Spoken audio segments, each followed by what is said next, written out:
Alright, the flag makes an appearance. Alright. Let's hope this video's good. Yeah. Let's hope this video's good.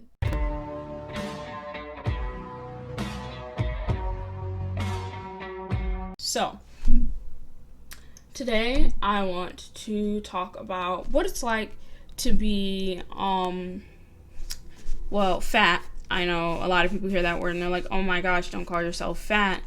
But a lot of people reclaim it. And it's also, I've been told, I've seen that it doesn't have the negative connotation people put on it. Like, it should just be a descriptor word to me because I am fat. And that's not anything bad. I mean, when I say that, I'm not putting myself down. People just think that, like, fat means unattractive or, like, ugly. And if you say that you're fat, then you're calling yourself all of those names. But no. So, this piece is about my experience as a fat, black, with capital B, a fat, black, transmasculine person. And what that's been like for me. Obviously, this is a condensed version of my life so far because I really don't think, any video could really get onto it. I mean, it would probably be like a few hours long. And it's heavy stuff. But yeah, I tried collecting my thoughts in the piece I wrote. So, YouTube in all its problematic glory is where I realized I was transgender. Trans people have used YouTube as a resource and place of discovery for as long as I can remember. It always soothed my anxieties about how new it all seemed to see trans people posting videos 4 to 5 years before I got to them. Although the videos and creators I interacted with helped me develop the feelings and the language I was grasping at, they also exposed me to toxic ideology and things that I would struggle with unlearning to this day. Transmasculine representation, mostly rep for binary trans men on YouTube, is oversaturated with white men who promote true scum and transmedicalist ideology. Suddenly, young, impressionable transgender teenagers are exposed to normalized colonial, anti-indigenous, racist, ableist, anti-non-binary in most cases, and fat-phobic rhetoric. People who look like me are met with a system and an online community that is actively anti-them. It sucks because that's all I had until I made my switch over to Twitter, and I didn't understand any of it or how damaging it truly was to me as a trans person until I was radicalized.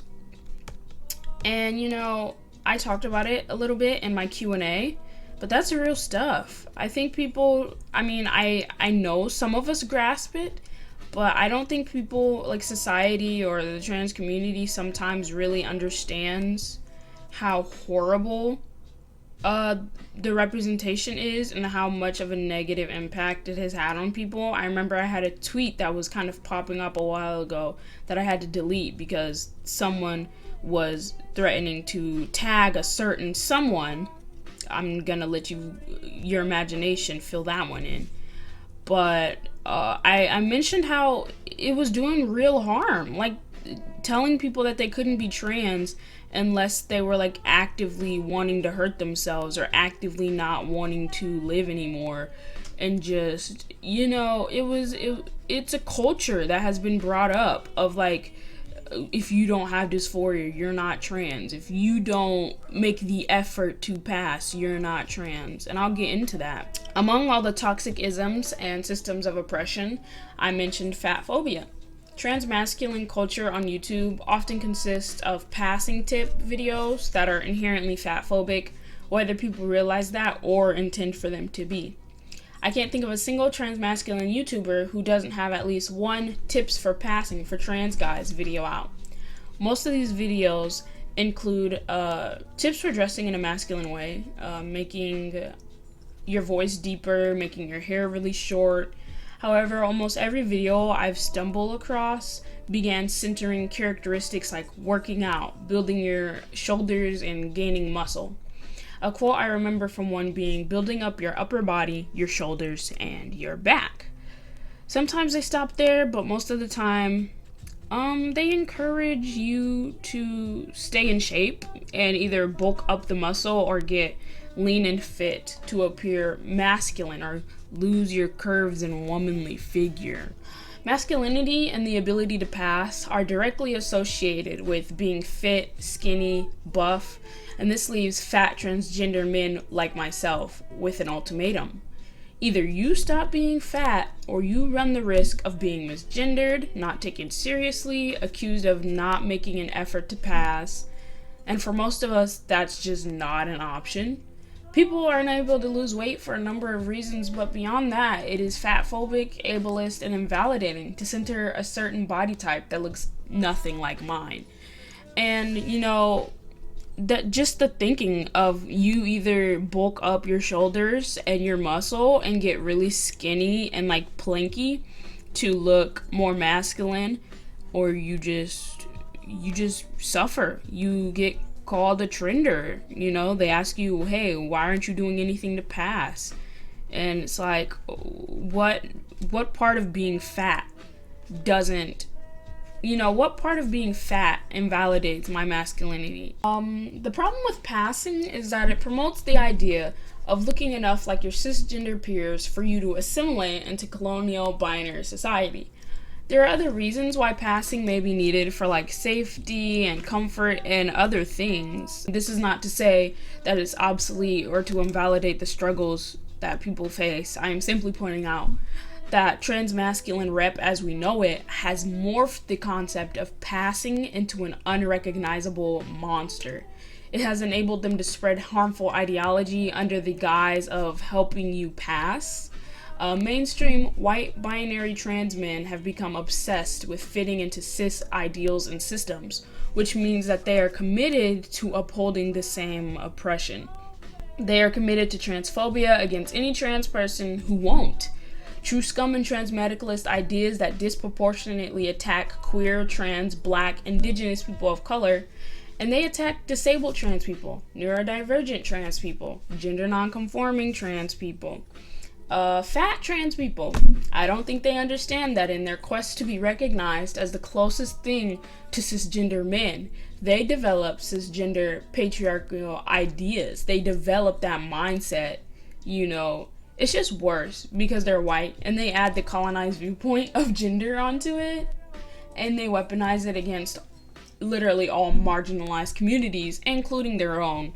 So, there's no intersectionality. It is very hard to find other queer trans people of color there unless you are down the rabbit hole looking for them.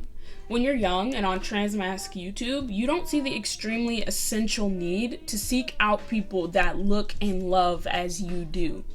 People not tapped into the community or Twitter or anywhere else wouldn't know. The whole identity politics thing and not just looking up to someone because you think that they're cool or just looking up to someone because that's all you got. I don't think that young people, well, at least I didn't know when I was first starting out, scared young impressionable trans kids are thinking about seeking out people with a different perspective. The algorithm and the way white binary trans people are pushed to the front smothers them. All the trans men I watched were white. All of them. I didn't find a good representation of who I am until I had ventured over to Twitter, and even then it wasn't enough to undo the damage until maybe a few months before last year.